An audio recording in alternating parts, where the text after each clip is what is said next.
Hello, everybody, and welcome back to Across State Lines. I'm your host, Danielle.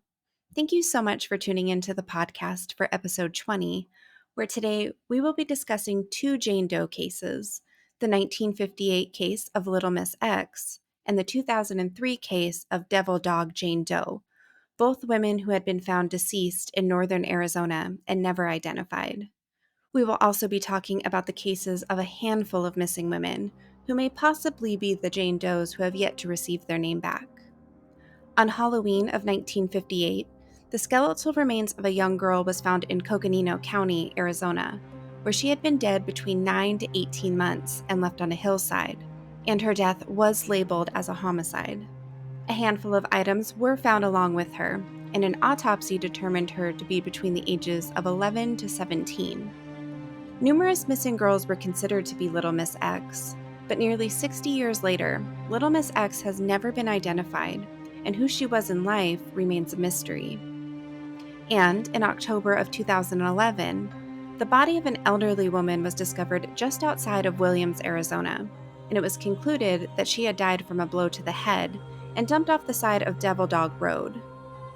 Her identity also remains a mystery, and a search for who she may have been escaped the state limits of Arizona and went international when missing women from Europe were also considered as possibly being Devil Dog Jane Doe.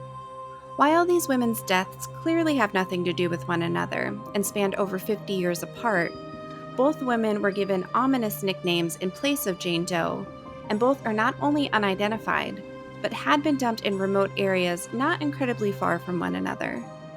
But before we jump into the cases, I want to remind everybody that Across State Lines is available on all podcast streaming platforms, such as Spotify, YouTube, Apple Music, and anywhere else that you might listen.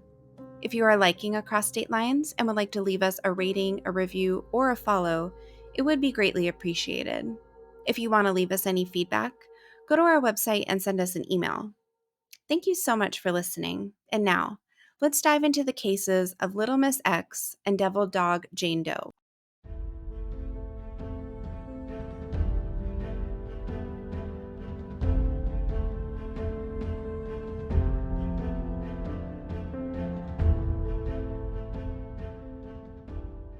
On October 31st, 1958, an unidentified man and his son were out hunting when they stumbled upon the body of a young girl on a remote hillside dirt road in Coconino County, Arizona, about 10 miles southeast of the Grand Canyon. Initially, investigators who arrived on scene believed it was the body of an adult male, but this was quickly revised upon further inspection. The girl had lain on the hillside, prone, for at least 9 to 18 months before being stumbled upon. The remains were completely skeletonized, leaving the coroner unable to determine exactly how the victim had died, but it was concluded as a homicide. She was given the name Little Miss X in place of Jane Doe. Little Miss X was described as standing anywhere between 5 foot to 5'3" and weighing approximately 105 pounds. She had reddish, dark brown hair, which appeared to have been lightened one shade lighter than her natural hair color. Her hair was also wavy, which may have been due to a perm. Due to her skin tone, investigators believed that she may have been either Native American or of Latin descent. She was determined to be between the ages of 11 and 17 and had well cared for teeth, having had a total of 7 fillings in 4 of her teeth while alive. The body was found nude, but there were a handful of items scattered around the scene in the brush. There were some assorted beauty items, a powder puff, a small jar of Pond's cold cream, a white nylon comb, a blue plastic nail file that had the letter P imprinted on it and the letter R next to it written in ink. There were also some clothing and jewelry items, an 18-inch 10-karat gold chain, a size 34C white cotton maiden-form alouette bra, size small white rayon underwear, and Graf California wear capri pants with a green, brown, and red plaid patterned print. Investigators were unable to determine if these items, especially the clothing, even belonged to Little Miss X, as the clothing appeared to be far too big for her estimated size. Investigators felt that this case was cold from the very beginning. unable to identify the victim or where she may have come from. They buried her in Citizen Cemetery in the heart of Flagstaff. 4 years later, in 1962, they re-exhumed her body in order to re-examine her, and then she was reburied once again in Citizen Cemetery, this time in an unknown plot. In 2018, they made another search to find the body of Little Miss X, with some sources stating that they did in fact find the body, and others stating that they thought they did, but they ultimately did not. And as a side note, this is one of the most beautiful, serene cemeteries I've ever been in, and I highly recommend visiting if you're ever in Flagstaff. There are three main missing girls who many were led to believe could have been Little Miss X. Yet, Little Miss X's true identity is still unknown. These are the stories of those three missing girls. Donis Pinky Redmond was a 14-year-old girl who was living in California when she vanished on March 1st, 1958. Donis and her 18-year-old boyfriend, Mike Griffin, were planning to head north to Las Vegas to elope, but they never made it there and never married. Mike's 1950 Dodge Clipper would be found abandoned in a quaint railroad town called Williams, Arizona, about 1 hour and 20 minutes away, and 59 miles apart from where Little Miss X was discovered in Skinner Ridge. Mike and Donis's bodies were never found, and it's unknown where they may have ended up after entering Williams. However, the time frame is off, as Little Miss X had been dead for at least 9 months, whereas Donis and Mike disappeared about 1 month prior. Many were still convinced that Donis and Little Miss X were one and the same. The nail file with the letters PR would match the name Pinky Redmond, and she was around the same height, age, and weight as the body. However, Donis was blonde with blue eyes and fair skin, whereas Little Miss X had darker hair and a darker skin tone. Many people still hold strong to the idea that Donis and Little Miss X are indeed the same person, but it is unknown whether or not she has officially been ruled out. Constance Christine Connie Smith was a 10-year-old girl living in Wyoming in 1952. She was spending the summer at Camp Sloan in Salisbury, Connecticut, when on July 16th she ran away. Connie had been continuously bullied during her time at camp, and on July 16th, another girl had punched her in the face, causing a bloody nose. After getting an ice pack from the nurse, she walked out of the camp and headed down Indian Mountain Road. Witnesses spotted her walking along the road, wiping tears from her face, picking daisies, and attempting to hitchhike her way back home. Connie was never seen again. Police in Arizona had begun to speculate if Connie could have hitchhiked there and had possibly been Little Miss X. However, Connie disappeared in 1952, 6 years before the body was found, and was much younger and smaller than the remains left in Coconino County. However, if she had been kept alive for those 6 years, she would have been 16 years old in 1958, the time of the discovery of the body. Police did compare dental records against the teeth of the body, and it came out inconclusive, leading police to rule Connie out as being Little Miss X. However, there were many similarities in the dental charts, with Connie's dentist saying that 3 of the 4 fillings in Little Miss X's teeth looked like his work, as well as an indentation on Little Miss X's palate that could have been from a tooth he removed from Connie's mouth. The next woman considered for Little Miss X was Mary Margaret Begay. I spoke on Mary in a write-up I did about missing and murdered Indigenous women a few years back, and how she related to the case of Little Miss X. Mary Begay was a 20-year-old woman working and living at the Grand Canyon at the Bright Angel Lodge on the South Rim. On the evening of August 1st, 1957, Mary went out for a few rounds of drinks with her friends at the Grand Canyon Inn. At some point during the evening, Mary was seen getting into a car with 2 unidentified men. When she didn't show up for work the following days, her managers boxed up her belongings and officially terminated her. Her family didn't find out that Mary was even missing until they traveled to the Grand Canyon to visit her and learned that she had not only been terminated, but had also vanished. Mary was Native American, which may have fit the body of Little Miss X. However, the age range was off. Mary was 20, and the body was determined to be between 11 to 17. Mary's sister would go on to perform a DNA test to match against the hair from Little Miss X's remains, but labs weren't able to get a DNA sample from the hair follicles without the root and bulb present. It is unknown why, but at some point, Mary Begay was ruled out as Little Miss X. Despite not having the remains of Little Miss X, and her possibly still being somewhere within Citizen Cemetery, investigators are still hopeful that they can use DNA from the necklace found near her body in order to possibly solve this case. Little Miss X is the oldest homicide case in Coconino County, with there being over 28 other cold cases within their cold case unit. Despite it being so many years, investigators haven't given up on identifying Little Miss X and have done work on her case as recently as 2018. Sadly, there are no resolutions in the disappearances of Donis Redman, Mary Begay, or Connie Smith either. All clues of their whereabouts stopped in the places they were last seen, at Camp Sloan, the Grand Canyon Inn, and in Williams, Arizona. These three girls, families still hold out hope that one day they may be able to bring their loved one home. I think of Little Miss X whenever I walk through Citizen Cemetery, located right next to Northern Arizona University. I take a quick moment to honor her while I'm there, as well as the other three girls connected to this story who had been lost.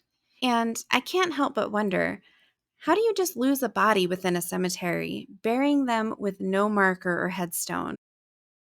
This poor girl deserved so much more respect than what was shown her, both at the end of her life and then afterwards. And I can only hope that one day her name is given back to her. Now, let's dive into the case of Devil Dog Jane Doe. On October 24th, 2003, deer hunters were searching for prey in the forest outside of Williams, Arizona, when they stumbled upon the body of a woman. The body was located on Devil Dog Road, 1 mile south of Interstate 40 and 6 miles to the west of Williams town limits. The woman was lying face down, nude, and had been killed with a single blow to the head, which cracked her skull. It is believed that the woman had been killed elsewhere, and she had been left at this location sometime within the prior 10 days. It also appeared that the woman had been dragged roughly 60 to 70 feet to where she laid underneath a canopy of trees. The woman was estimated to be between the ages of 55 to 65, standing at approximately 5'4" and weighing 150 pounds. She had short gray hair with blonde scattered throughout, and she had brown or hazel eyes. She had no piercings or tattoos, but had an estimated $20,000 worth of dental work done to her teeth. Her nails were described as being beautifully manicured. Results of isotope testing indicated that the victim could have spent her formative years in Central Europe, possibly Vienna, Austria, and spent the last decade of her life in Western France, possibly near Paris. An X-ray revealed that the woman was a heavy smoker at one point, based on the arteries in her legs. Jane Doe also had diabetes, as well as senile ecchymosis, a condition that looks like bruising, along the backside of her right arm. It was concluded that she also had pneumonia at one point, and they uncovered evidence of heart disease. Investigators believe that the victim and her killer were not familiar with the area. Though the land was heavily forested, the place that she was left was often frequented by hunters. They also theorized that she was killed by someone she knew and was comfortable with, as she had no defensive wounds on her body. They determined that if they could find out her identity and who her family was, they wouldn't be far off from determining who her killer was. Authorities worked diligently for years to determine who Devil Dog Jane Doe could be. They extracted DNA and submitted it to the appropriate databases, both within America and internationally. A composite sketch was made up of her face, and her dental information was passed to dentists within Arizona and surrounding areas. Unfortunately, no fingerprints could be taken due to the state of decomposition. A costly magazine article was put out of her dental work to see if any dentists could recognize their own work, and isotope testing was performed on her bones. Authorities pored over missing persons files to see if they could make a match, and checked with immigration in Washington, D.C., to see if any women matching Devil Dog Jane Doe's description might have overstayed their visas. They would also comb through death certificates that were issued without a body, which is rare, but happens when a family wants to declare a family member dead, despite not having a body to conclude their death. Here are a few possible, but unlikely, missing women who could potentially fit the description of Jane Doe. Please keep in mind that these women were linked to possibly being Jane Doe through amateur sleuthing, rather than the proper authorities, but I feel like the potential matches should be noted. First, we have June Goodman. June Goodman was the subject of a recent podcast episode, so you may already be familiar with her story. But if not, June vanished from her home in Snowflake, Arizona in March of 2003 after having dinner with her sister and heading back to her own home. Not a single footprint would be recovered to determine where June might have gone after she left her home, and her body has never been discovered. Due to the timing, location, and physical similarities between the women, it seems like it could be a potential match. However, June did not spend any time living in Europe and grew up in her hometown of Snowflake, Arizona. Next, we have Marie Bish Petituri, and the information I can read on Marie is slim, as I don't speak a whole lot of French, and all of her information is in French, but this is what I could gather. Marie left her home on November 6, 2002, and was last seen walking on the streets in France near her home around 8:30 a.m. that same day, and she has never been seen since.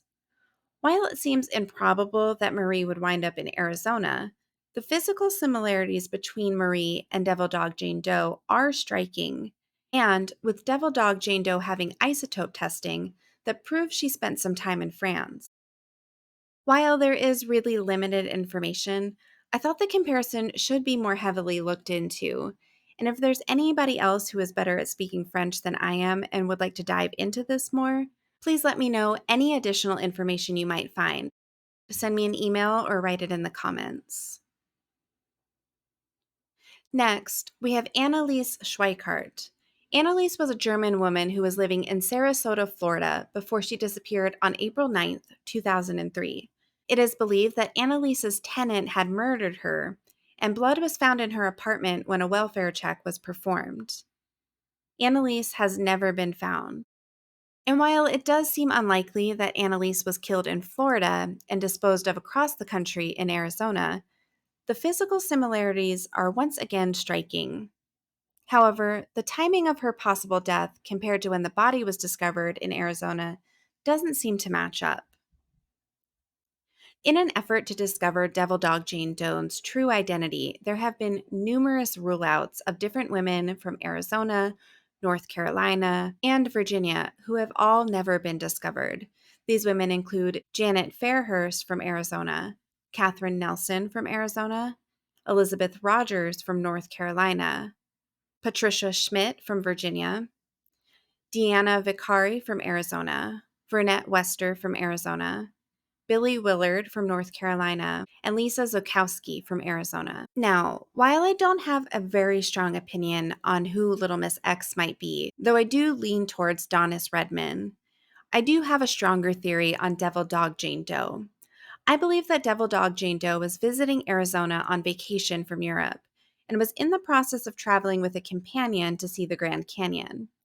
The area which she was discovered is considered to be a popular gateway to the national park. I believe that the pair were driving a rented car, and something occurred that had caused Jane Doe's death, where her companion hit her over the head out of the blue. I believe the companion, possibly her husband or boyfriend, pulled the car over at the nearest exit and disposed of her body. I wonder if authorities could ever trace a couple who had entered the United States, and only the husband returned back to Europe. Or, as they've already attempted, finding a woman who fit the description of Jane Doe who had overstayed their visa. Without a doubt, someone is missing this woman and longs to know where she is.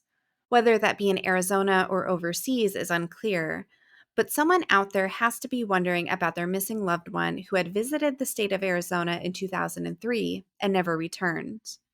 I truly hope that one day Jane Doe gets her name back, and she is put to rest in her hometown near her friends and family. As of right now, Devil Dog Jane Doe is also resting at Citizen Cemetery in Flagstaff.